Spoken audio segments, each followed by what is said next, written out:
Saudação para você que acompanha o podcast do Portal Fatos Marcantes. Toda semana sempre com um convidado ilustre falando sobre política, economia, justiça.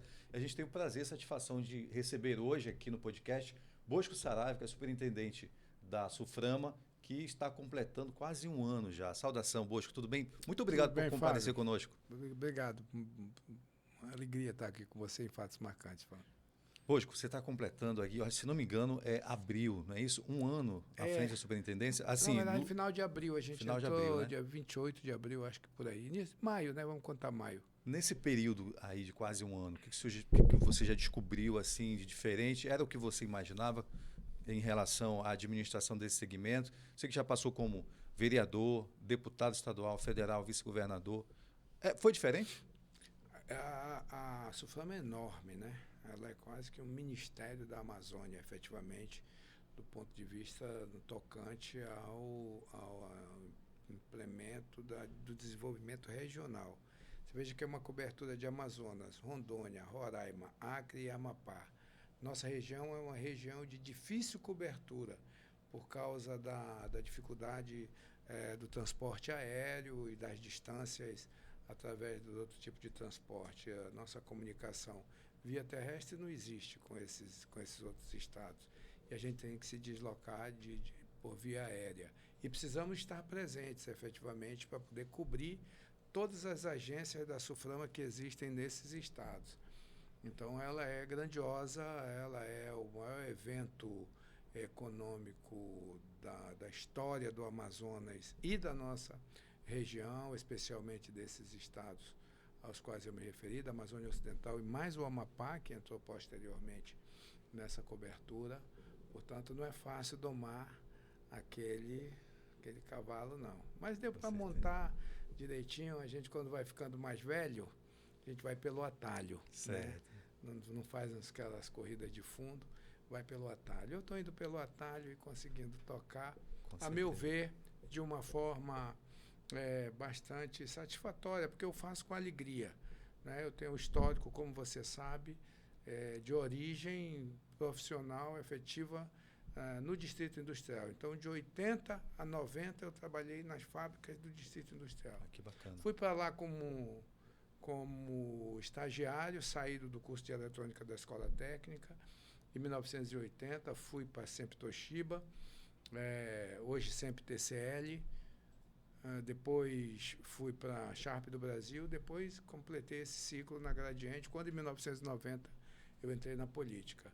Então, para mim é sempre uma alegria visitar o chão de fábrica. Eu visito a diretoria, mas em todas as fábricas que eu vou, quase que todo dia, eu visito o chão de fábrica, eu vou falar com os operários e sempre eu almoço no refeitório de lá das fábricas. Me traz boas alegrias. Com certeza. Bacana essa questão da visitação. Inclusive tem um projeto chamado Portas Abertas, a gente vai já falar sobre ele. Traz as pessoas para conhecerem um pouco mais, né, das fábricas. Isso é muito importante. Isso. Mas, superintendente, a gente sempre ouviu falar, assim, enquanto morador, quanto jornalista que cobre economia, política, dessa questão de contingenciamento de recursos, né? Que por muitos anos se falou sobre isso, que havia muitos recursos, mas dificuldade de investir esses recursos provenientes aí das empresas. Como é que está isso hoje? Foi resolvido? A SUFRAMA continua arrecadando a partir das suas taxas de serviços. Certo. Para toda a internação de mercadoria paga uma taxa para a SUFRAMA.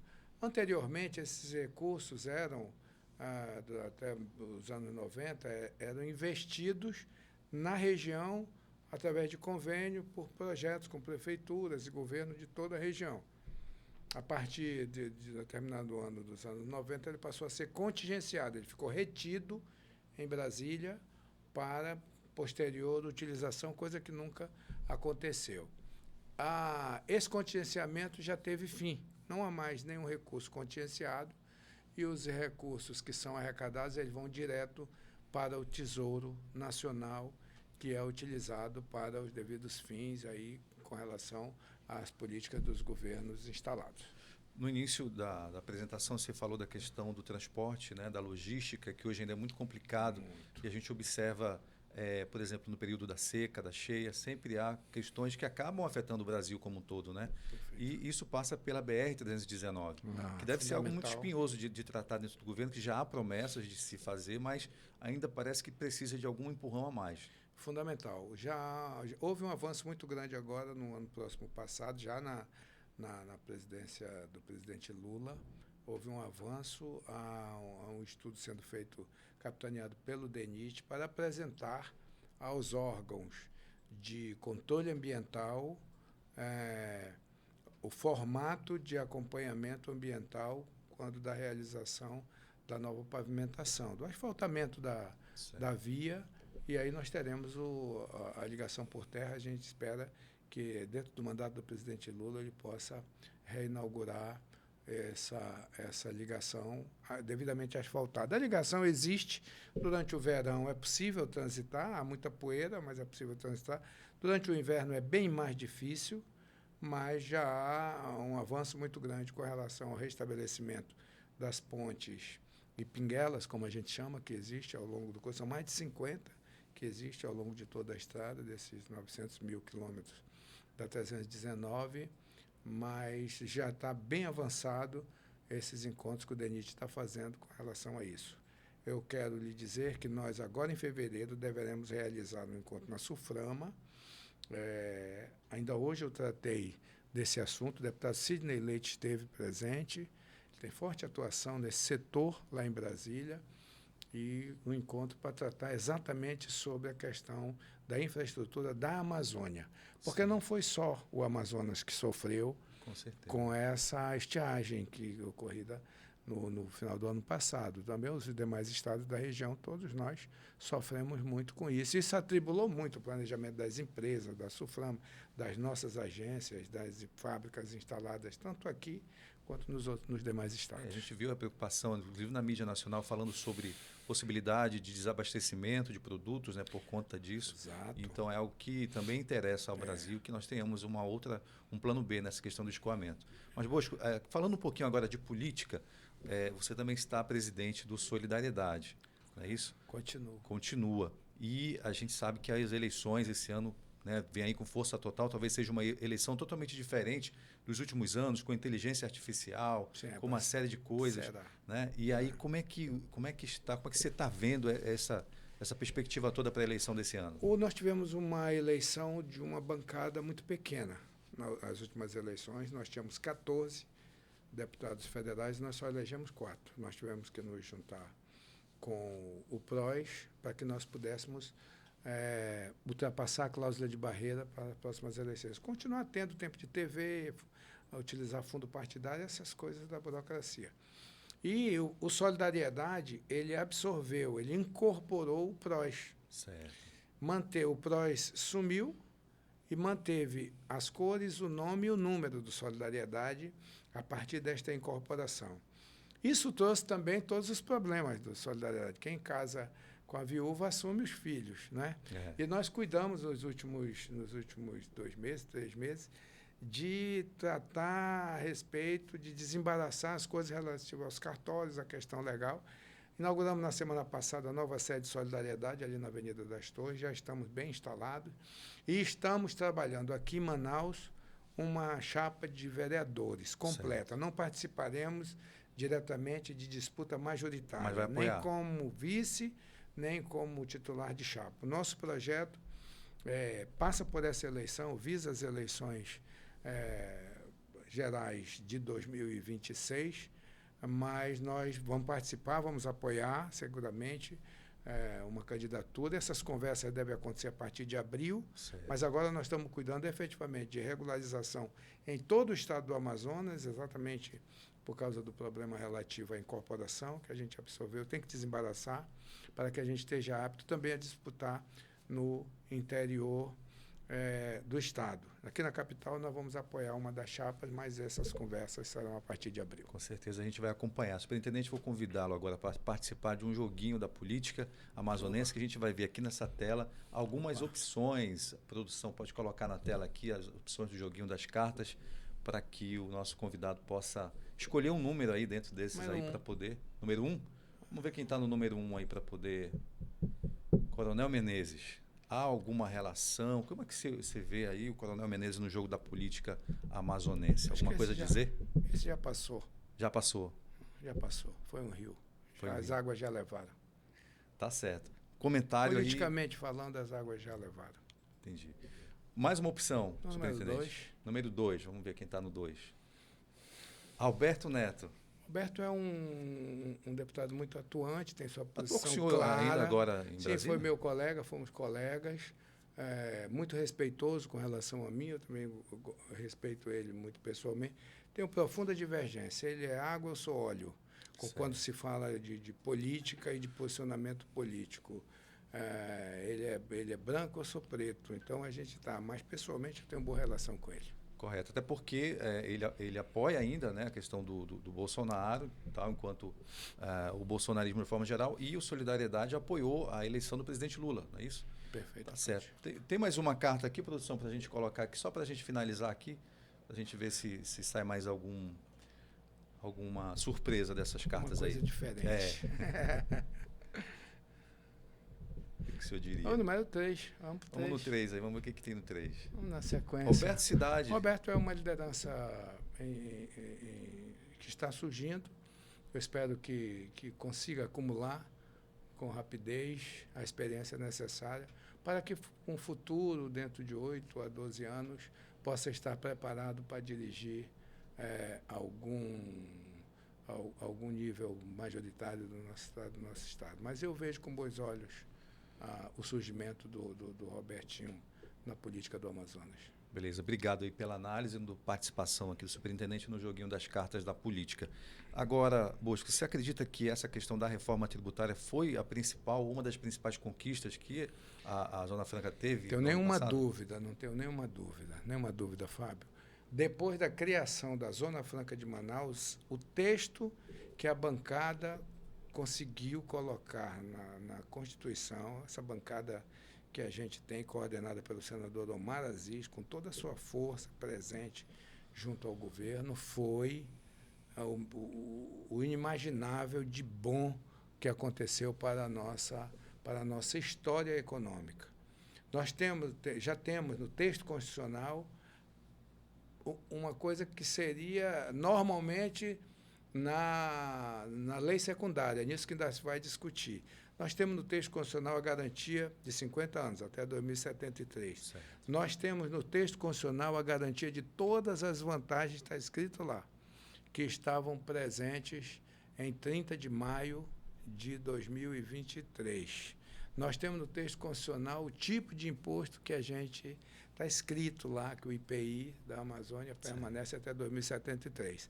Portanto, em 50 anos. 50 anos é o tempo suficiente para que uma empresa surja com os investimentos, ela cresça, seja adulta e comece a morrer. Porque são raríssimas as empresas que duraram 50 anos. Então, dentro desse espaço, há espaço para planejamento, para implantação das fábricas, para a lucratividade, para o desenvolvimento da nossa cidade, nosso estado e nossa região. Que bacana. Só lembrando aí que o marco, né, da Suframa, a gente tem observado aí, os números têm crescido. Inclusive, se eu não me engano, em 2023 foi também um marco em relação à arrecadação, geração de emprego. Olha só, repare bem, 2023, retração econômica planetária. O Brasil não foi diferente, houve uma retração na economia. Dúvidas e dúvidas e dúvidas de como seria o texto da reforma tributária. Todo mundo esperando para ver o que ia acontecer. E ela só saiu em dezembro, no final, na última semana, fechando a pauta do Congresso Nacional. E ainda por cima, outubro, novembro e dezembro, uma estiagem como jamais vista na nossa região, pelo menos jamais registrada nos últimos séculos, nos últimos 100 anos. A gente teve tudo isso contra nós. Mesmo assim, nós iniciamos o ano com 110 mil empregos e chegamos em novembro com 112.500 trabalhadores no chão de fábrica. Veja que há alguns anos, nos últimos anos, rodava em torno de 2010, 108 mil, 110 mil, 108. Eu me questionei, eu falei, todo ano aumenta o faturamento, aprova-se projetos, mas a gente não consegue romper a barreira dos 110 mil. empregos diretos dentro das fábricas, nós conseguimos. Aprovamos mais de 160 novos projetos, sendo projetos de implantação, projetos novos, de novas fábricas, e também o projeto de diversificação, que são novas linhas de produção dentro das fábricas já existentes. Algo em torno de 5.500 novos empregos deverão surgir no curso desse ano, só dos projetos aprovados no ano passado. Então, os números são fantásticos em favor da Zona Franca. Eu queria destacar... Ela é muito resistente porque nós temos meio século. Pois é. Meio século de existência. Isso aqui já faz parte da história do Brasil. E não adianta lutar. Nossa bancada é muito forte, eu fiz parte dela. A gente cuida da Zona Franca nos mínimos detalhes quando a gente está lá em Brasília. Eu quero fazer uma reminiscência aqui. Todos os que passaram por lá dedicaram a sua atenção com relação a isso. Nos tempos presentes, no mandato passado, em que a gente lutou bravamente contra o fim da Zona Franca, porque aquela equipe do ex-presidente era ultraliberal, capitaneada pelo ministro da Economia. E ultraliberal acredita que o mercado por si só se comporta. Não precisa de incentivo fiscal, não precisa de incentivo de governo, não precisa de participação de governo.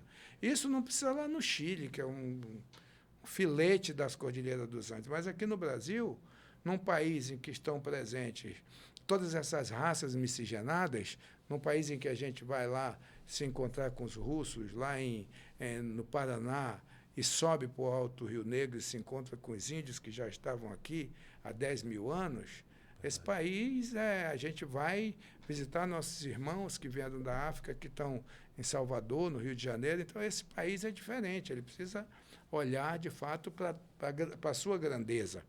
Então, eles pensavam de forma diferente. Eu presenciei, tive a felicidade de ser, junto com o meu partido, o autor da ação que garantiu a Zona Franca de Manaus em 2022, porque garantiu a permanência do nosso IPI. Esse que está na Constituição foi garantido a partir daquele ato de solidariedade. E, portanto, eu conheço bem aquela equipe. Ela queria acabar com a nossa Zona Franca. Não conseguiu.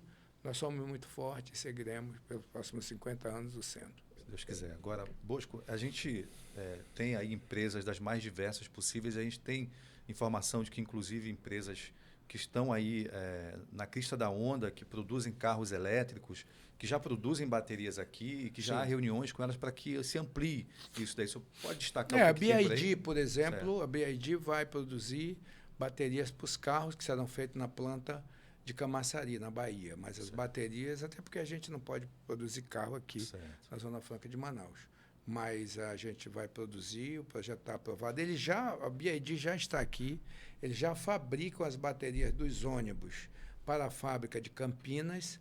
Nós já fabricamos aqui em Manaus. O que há agora é a diversificação.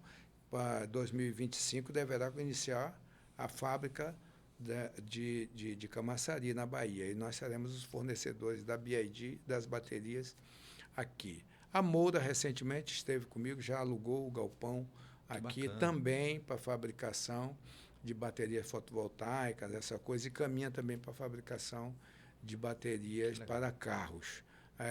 A gente já sente, pelos contatos informais, pelas consultas ainda informais no dia a dia da Suframa, o quanto bem nos fez a reforma tributária com o texto que foi capitaneado e aprovado no Congresso Nacional pela nossa bancada de deputados e senadores. Bacana.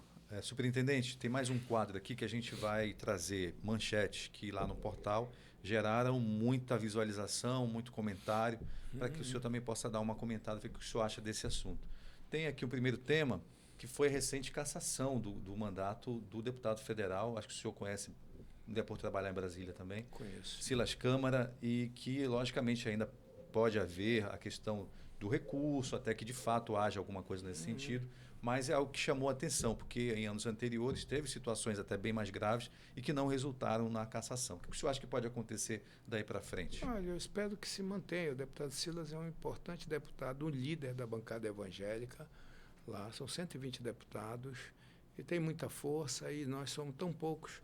Nós precisamos de deputados fortes em Brasília, assim como é o deputado Silas Câmara, que tem uma relação com Brasília, com a burocracia brasiliense. É fundamental que a gente tenha, eu tenho esperança de que ele se mantenha na Câmara, porque são mais de 200 mil CPFs que depositaram confiança nele. O deputado não é o deputado, ele é aqueles que ele representa. E aí estão representados mais de 200 mil pessoas. Espero que ele possa, na instância superior, apresentar a correção da sua campanha. Perfeito. Vamos trocar de manchete. Tem um outro assunto que me parece que também é bastante polêmico. Não sei se o senhor tem acompanhado, mas ele diz respeito ao, se não me engano, Tribunal de Contas do Amazonas, que tem havido ali, tem aí a manchete diferente, está aí, ó, conselheiros do TCE trocam acusações, a primeira sessão, teve uma sessão que foi cancelada, inclusive. Tem havido, assim, uma grande desavença entre os conselheiros desde o ano passado, já com a eleição da Yara Lins, né, que é a conselheira presidente, e essa semana mais uma confusão ali. Como é que o senhor avalia um trabalho importante do TCE, que avalia as contas, né, dos órgãos, e essa confusão? Eu será espero que pode... em muito breve tempo os conselheiros possam encontrar equilíbrio e paz. Nós precisamos de paz e precisamos do TCE trabalhando fortemente em prol das coisas corretas da administração pública do nosso Estado. Perfeito, Bosco. Equilíbrio e paz é o que a gente precisa Tem no que Brasil. ter paz, né? Superintendente, agora entrando num clima mais light aqui desse bate-papo, falando um pouco de coisas que o senhor gosta, mas que não divulga muito assim nas mídias, né? Que é a questão do samba, do carnaval, né? Que está chegando aí, carnaval, e também de escrever. O senhor, inclusive, tem livro, fala sobre poesia. Pois então, eu tenho um monte de coisa escrita, muitos artigos, muitas coisas que eu, ao longo dos últimos anos, escrevi, estão guardados. Eu tenho um baú grande de textos que eu comecei uma revisão e que eu tinha programado este ano que passou, é o tal do ano sabático, né?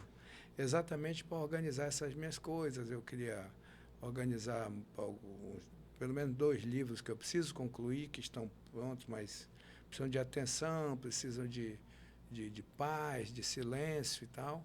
E foi exatamente por isso que eu anunciei que eu queria fazer um ano sabático ano passado, para cuidar um pouco de mim. Não foi possível, eu fui chamado para essa missão aí e tenho um maior orgulho, muita alegria de poder ter sido chamado pela unanimidade da bancada. Eu participei da bancada. Ali são 11 que cada um pensa diferente. Não, mas são bons companheiros que me indicaram a unanimidade para assumir esse posto, né? Eu agradeço todos os dias o apoio de todos eles. Eu fechei o ano com o apoio de todos eles me mandaram felicitações pela atuação à frente, com a simplicidade que a gente teve. E essas coisas estão guardadas um pouco ainda. O samba também, eu tenho minhas composições que eu vou fazendo, quando baixo o santo eu vou fazendo. Estou guardando aí para ir gravando.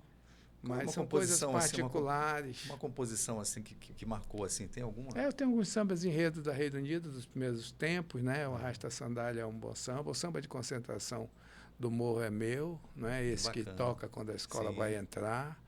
É meu também, com os parceiros. Eu iniciei por lá, né? Eu fui pro samba muito novo, para em cima da hora, com 17 anos. Tanto que depois isso incutiu na nossa cabeça, deu da minha geração, de fundar a Reino Unido em 1981. Nós fundamos a escola de samba, a bicha já tem mais de 40 anos, tá? É uma senhora, né? E já é grandiosa, a escola de samba, guarda a característica comunitária, muito forte, né? Comunitariamente. E eu ajudo, mas já estou afastado da avenida. Já deu meu tempo. O meu tempo foi nos anos 80 e 90. E eu tenho saudades, porque agora mesmo, minha turma voltou para fazer um samba dia de sábado. Agora, nos últimos meses, lá na Reino Unido, na frente da escola, eles se juntam.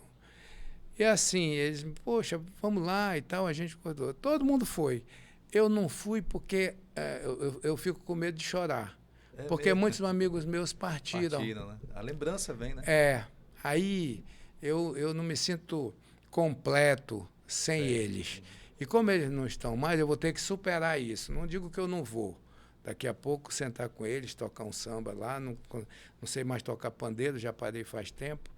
Mas eu, sinceramente, fico com medo. Foi Vitor, foi Gil, meus irmãos que construíram a Reino Unido junto comigo em tantos carnavais, mais de 30 carnavais direto, todo ano, dentro do barracão da escola de samba, arrumando ali. Então eu sinto um pouco de saudade deles. Deve também estar achando um pouco diferente, a gente conversava nos bastidores, essa mudança no desfile das escolas de samba. É, né? uma pena que tenham mudado, anteciparam demais o desfile, né? Eu soube que por motivos, inclusive, de possibilidade de viajar, não sei 100% se essa foi a motivação, mas acho um pouco deslocado o grandioso desfile de escolas como Aparecida, Reino Unido, Vitória Régia, Grande Família, Alvorada, são grandes comunidades, grandes escolas de samba que levariam seu povo no sábado gordo, como era, no domingo ou na segunda-feira, mesmo com o desfile das escolas de samba carioca passando ao vivo na televisão. Eu tenho certeza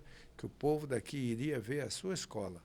E, portanto, acho que esse dia que vão fazer o desfile é um dia da Banda da Bica, que tem uma tradição da Banda da Difusora. São bandas grandiosíssimas que saem no Sábado Magro, que são, basicamente, boa parte desse público estaria no desfile das escolas de samba, porque são carnavalescos, são pessoas que adoram essa festa brasileira, né? Então, acho que é bom rever isso daí. Essa decisão. Poxa, só queria agradecer pela sua presença aqui conosco, saber se você quer tratar de algum outro assunto. Fica à vontade para poder mandar mensagem. Eu acho que a gente tem que ser muito otimista com relação a esse ano. Temos a esperança do reaquecimento econômico. As medidas que o presidente Lula está tomando indicam que a gente vai ter um ano de crescimento. A queda dos juros agora deve incentivar muito os investimentos, tende a continuar nesse sentido, e eu tenho certeza que nós receberemos boas e grandes empresas durante esse ano de 2024. Um feliz Carnaval a todos, que Deus nos abençoe. Bosco Saraiva, superintendente da SUFRAMA, presidente do Solidariedade, obrigado por ter vindo conosco, né, nos prestigiar nesse novo momento mais independente, que você possa desempenhar um bom trabalho, como tem feito já nesse último ano lá na SUFRAMA. Obrigado, viu? Até uma próxima oportunidade. Obrigado, Fábio. Um abraço. Para você que acompanha o Portal Fatos Marcantes, continue nos acompanhando, enviando sugestão de entrevistados, também de perguntas. Toda semana a gente traz uma personalidade para você também poder acompanhar, né, o que acontece nos bastidores da política, na economia, na justiça, e poder formar a sua opinião. Obrigado, até a próxima oportunidade.